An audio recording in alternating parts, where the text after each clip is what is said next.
Սրբազան, այո, ահա։ Անշուշտ դա միակ եկեղեցական համալիրն է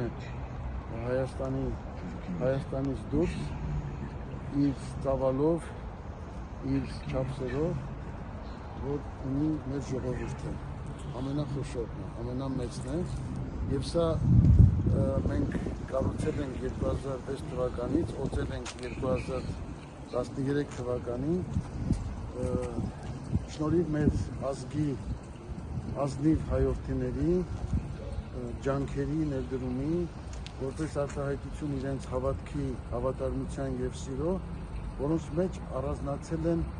հիմնական մեր ազգային բարերարները, իդեմս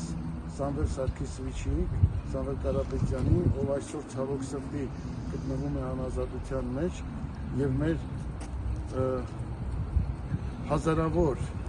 հարյուրհազարավոր հայրենիների զորակցությունը